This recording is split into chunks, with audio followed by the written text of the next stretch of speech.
abrimos la serie Las claves del románico para dar a conocer a los espectadores ese mundo rural lleno de arte, lleno de historia, lleno de delicadeza, ingenuo, ese momento memorable donde lo sagrado coincide con lo profano. Se preguntarán ustedes qué pinta un humorista, un dibujante, un caricaturista metido en esta aventura de contar románico o contar catedrales. Bueno, es bien sencillo. Yo soy arquitecto de profesión y me crié al lado de un monasterio románico. De ahí viene mi pasión por el románico, por el gótico, por el patrimonio, por las piedras.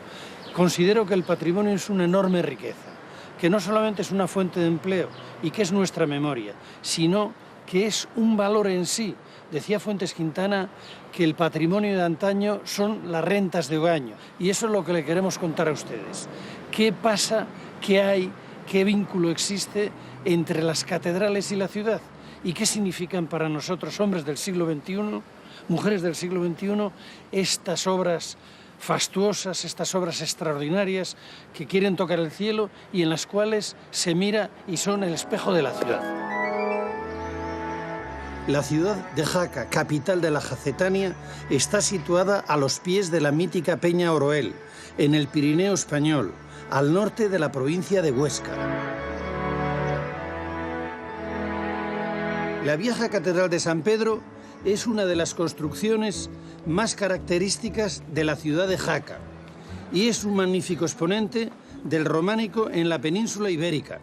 Comenzó a construirse más o menos en el mismo periodo que la Catedral de Santiago de Compostela, momento en el que empezaba a cobrar fuerza una de las más importantes rutas jacobeas, el llamado Camino Francés. Las múltiples reformas que ha sufrido la SEO hacen difícil distinguir su imagen original. Si fijamos nuestra vista en la cabecera, veremos que lo único que mantiene su aspecto original es el ábside del lado sur, que conserva recursos estéticos propios del románico pleno. Vemos la cornisa de billetes, también conocida como ajedrezado o cordón jaqués, un elemento que se repite en otros muchos lugares del edificio. Lo mismo sucede con los canecillos, en su mayoría de aspecto zoomorfo. La escultura tiene en este templo una importancia fundamental y es un complemento perfecto a la arquitectura. Se despliega en canecillos, capiteles, portadas y metopas. El claustro aparece hoy totalmente reformado. Está integrado en el Museo Diocesano y nos sirve de escenario ideal para entrevistarnos con Domingo Buesa. Domingo es historiador de formación, es hijo de esta tierra e integrante de aquella memorable asociación de amigos del Serrablo y que ha trabajado por la recuperación del patrimonio de la zona. Vaya domingo que nos encontramos en Huesca, no un domingo, después de habernos visto hace tantos años en el Serrablo, gracias a aquella figura que era Julio Gavín. Así que fuiste amigo del Serrablo y con esas manazas colocabas la losa y las piedras en aquellas iglesias que recuperabais. Domingo, ¿qué recuerdas de amigos del Serrablo?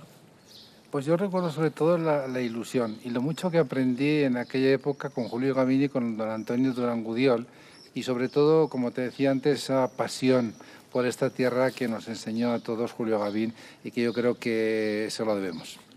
El eje físico y el eje de poder de Aragón se desplaza en un momento determinado por la influencia francesa. ¿Por qué se desplaza hacia Occidente, hacia Jaca? A partir del siglo XI se produce un cambio fundamental porque hay un rey en Aragón que es el gran constructor de lo que sería el Estado aragonés, que es Sancho Ramírez, que en un momento determinado se plantea dos cuestiones. Primero, para facilitar el tránsito hace falta que el camino sea fácil y cómodo. Y entonces él cambia y abandona el puesto de Siresa y lo abandona por Somport, que es un puesto mucho más fácil y más cómodo, donde hay un camino de conexión también con la zona de Francia, y él es el que potencia este camino de Somport, que es el que da origen a Jaca, porque Jaca, si te das cuenta, está justamente en donde desemboca en la llanura el camino de Somport. Aquí tenía en Jaca una villa la familia real, unas propiedades de la familia real donde habían vivido siempre, y entonces decide convertir esa villa, que dice: mi villa la convierto en ciudad.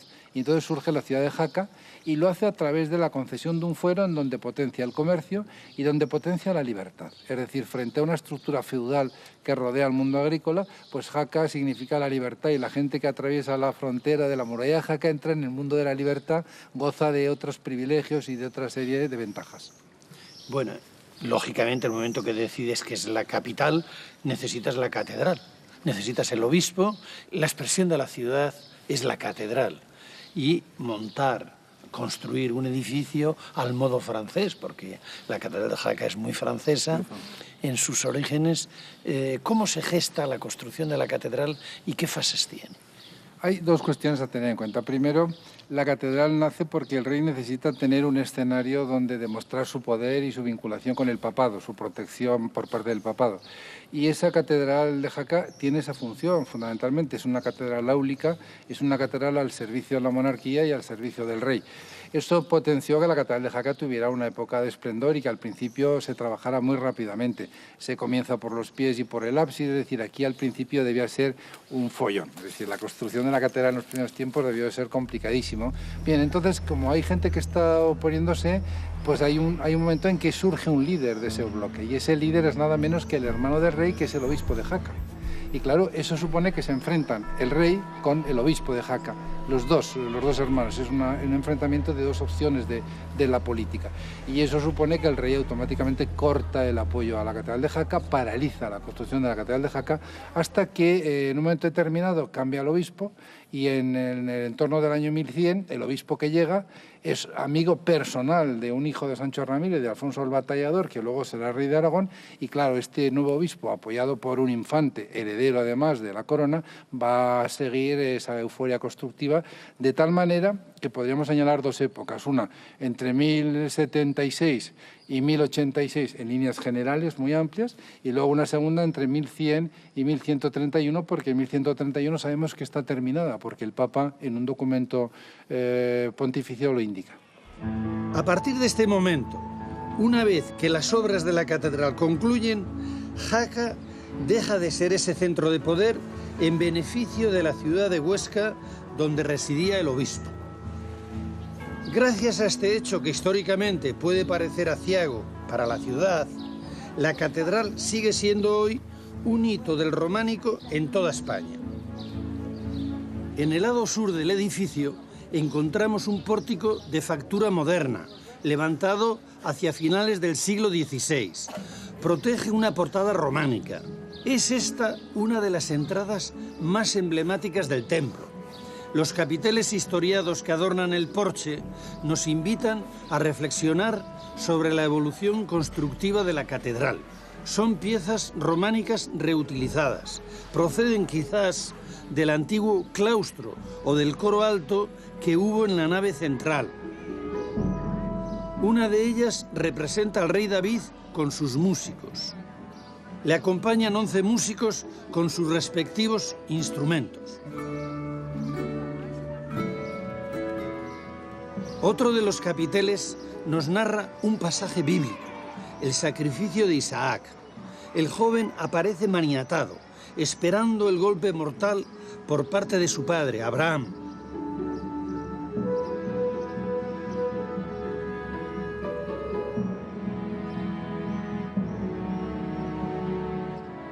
Justo enfrente, otro capitel historiado nos cuenta cómo Balaam, adivino de Mesopotamia, se dirige a maldecir a los judíos por orden de un rey moabita.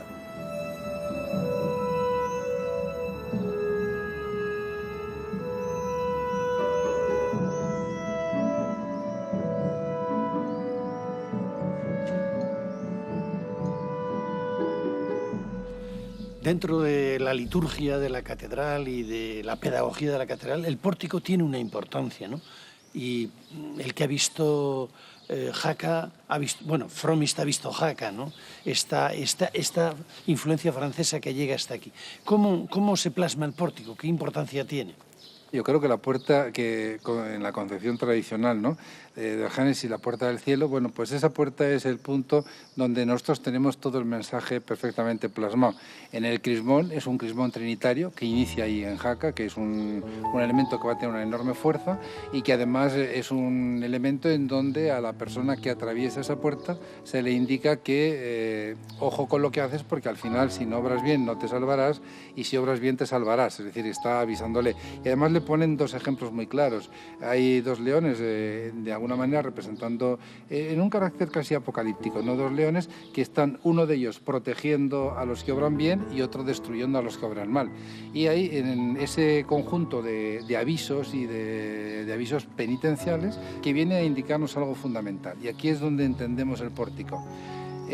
La penitencia, de alguna manera, es lo que permite al ser humano alcanzar el cielo y la salvación eterna. Este es el mensaje que se transmite a finales del siglo XI y que está plasmado en la puerta de la Catedral de Jaca.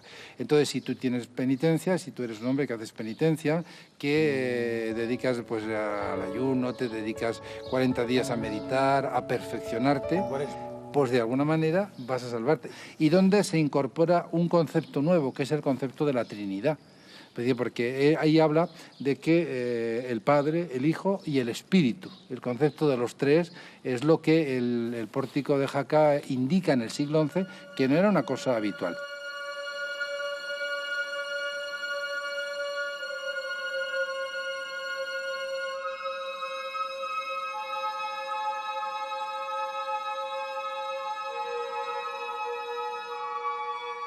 La catedral no es solo un lugar para el recogimiento, la oración y la penitencia, es también un espacio para la enseñanza.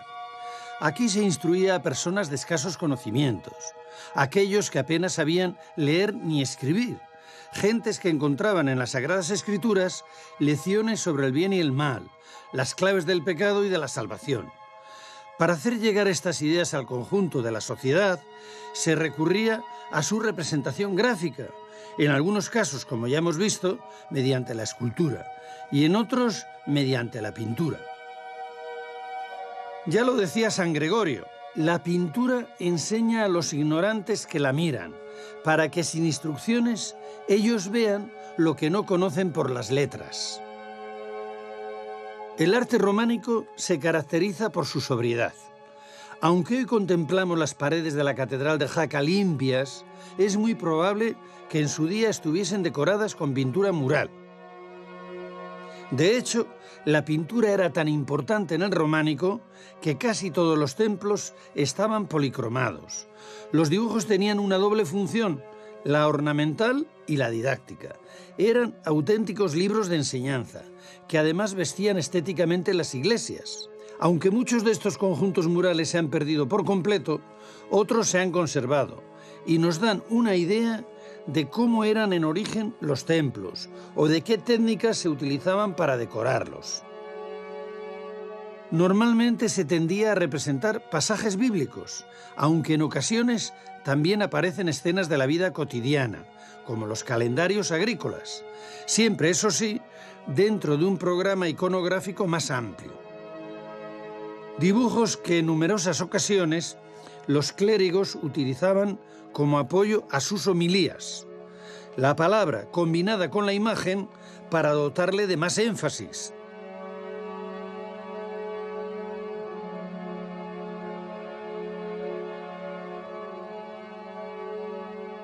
Para conocer mejor la importancia y el significado de la pintura mural en el románico, nos acercamos al Museo Diocesano, ubicado en el seno de la Catedral de Jaca. Belén Luque, gerente y directora del museo, será la encargada de guiarnos en nuestro recorrido y nos contará cómo llegaron hasta aquí estas pinturas. Belén, eres una mujer afortunada, mujer de Jaca, historiadora del arte, y te toca montar el museo en la Catedral de Jaca. La gente pensará que es muy complicado arrancar unas pinturas de una pared y trasladarlas a no sé dónde, quizá hoy no se arrancarían. ¿Cómo fue para arrancar? ¿En qué época ocurre esto? Unas pinturas tan fantásticas. Hay dos técnicas, la técnica del estrapo y la técnica del estaco. Lo primero que hay que pensar es que estas pinturas se tenían que arrancar en verano, ¿Por qué en verano? Porque estas pinturas están hechas con la técnica de la pintura al fresco, pero se encontraban dentro de templos que tenían una gran humedad. Así que tenían que esperar al verano, cuando estuvieran esos muros mucho más secos, para poder arrancarlas. La mayor parte de la colección que nosotros tenemos, como digo, está hecho con la técnica del estrapo, que consiste en colocar sobre la capa pictórica, en la iglesia de origen, colocar toda una serie de telas, de gasas, podríamos decir, los que se llaman telas de arranque. Sobre ellas se aplica toda una serie de colas y se deja durante al menos 2 días que eso frague. Y luego se arranca con fuerza, ¿no? Y se van arrancando fragmentos. Entonces a ti se te queda la pintura ya en negativo y te lo llevas al taller, extiendes unos lienzos, unas colas y colocas la pintura. Y luego eliminas las telas de arranque con aguas. Y luego ya construyes un ábside completo, por ejemplo en madera, eso es, construyes el soporte, un ábside completo o una sala completa como es la sala Bagües. Esa es la técnica del estrapo, que arranca por tanto solo capa pictórica. En la iglesia de origen, por tanto, queda todavía lo que es el enfoscado del muro, el yeso, la capa blanca y las sinopias, los dibujos preparatorios para realizar la pintura al fresco. Y luego está la técnica del estaco, que arranca no solo capa pictórica, sino también toda la capa de preparación. Nosotros tenemos también algún ejemplo en el museo, pero es mucho más habitual la técnica del estrapo. Aunque es verdad que hoy en día ninguna de las dos técnicas se haría, a no ser que corriera un grave peligro lo que es la estabilidad, ¿no?, del edificio.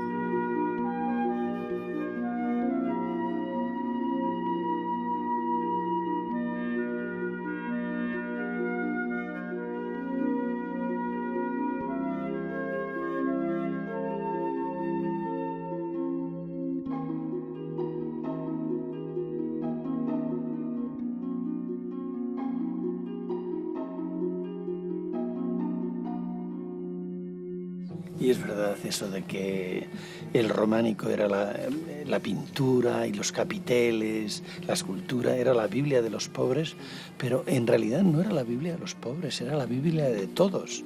Era verlo en imágenes. Es un anticipo del cine en alguna medida, son unos modernos extraordinarios porque nos cuentan a la gente que no sabía leer, que era la mayoría, y a nosotros cómo veían el mundo, cómo veían la relación con el más allá y cómo veían la Biblia, ¿no? Claro, realmente es que era muy complicado, que lo que dices, no solo los pobres, todo el mundo tenía que entender la historia de la Biblia. Además, todo el templo románico estaba pensado, tenía una interpretación cósmica, ¿no? Y también la vía sagrada, la vía sacra, que era donde se representaba toda la historia del Antiguo Testamento y del Nuevo Testamento para ir preparando al fiel. Por supuesto, no solo la pintura, la escultura en el románico hacía esa misma función, esas portadas con los leones, como el tímpano de Jaca, preparando al fiel para entrar a la casa de Dios. A mí lo que más me emociona del románico, cuando me preguntan, es ese arte total, escultura, arquitectura, pintura, cine, que cuenta historias en cualquier pueblecito que ya se han abandonado. Es decir, a disposición de la gente tenían el arte. Sí. También es verdad que yo creo que el románico supo adaptarse perfectamente y ese fue el gran éxito del románico. Me explico, el románico está íntimamente relacionado con Jaca y con la comarca de la Jacetania en la que nos encontramos, donde cada pequeño pueblo, a imitación de la Catedral de Jaca, quiso hacer su iglesia románica, pero evidentemente con los medios que tenían en su pequeña localidad, claro.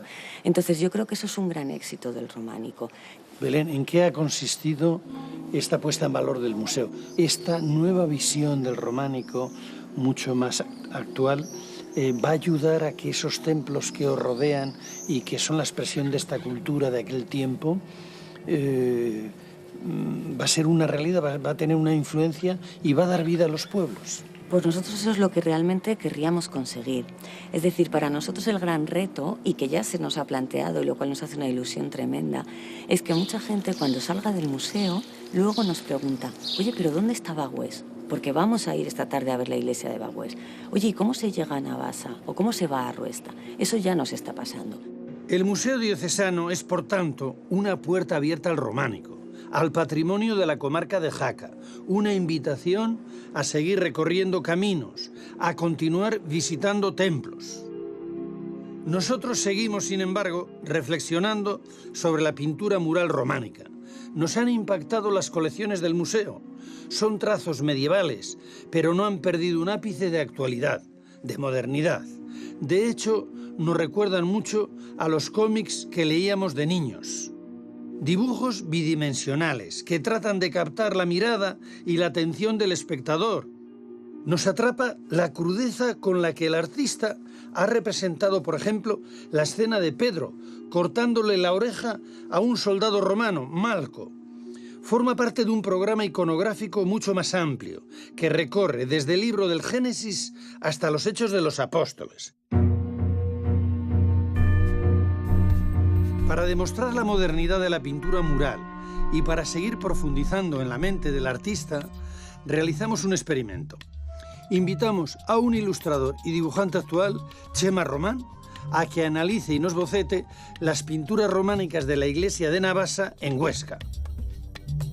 He pensado contarlo sin diálogos, no utilizar textos y no emplear más allá de cinco imágenes.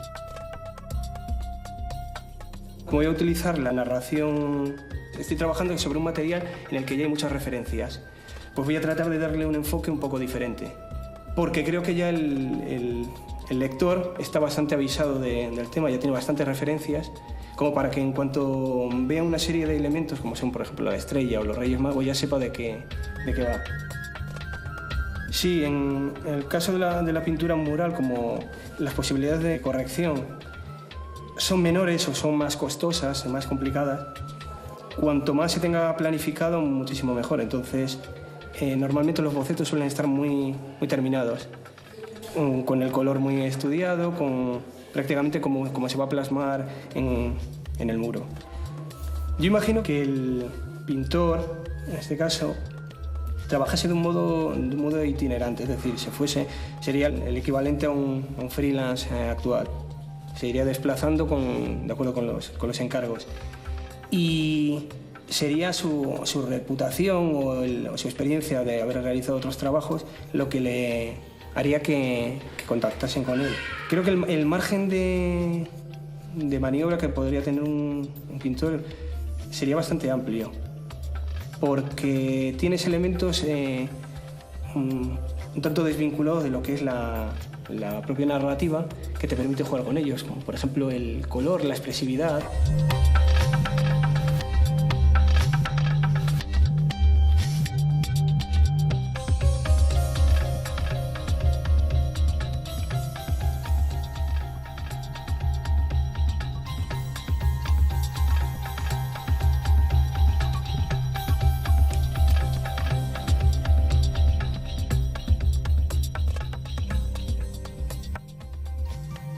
Tal vez lo que más me ha llamado la atención, que es eso, esa primera visión, es lo concreto que ha sido, es decir, va el elemento esencial. Entonces, en este caso, el elemento esencial es el alumbramiento de la Virgen, entonces la Virgen y el niño. No necesitas, para reconocer la escena no necesitas más.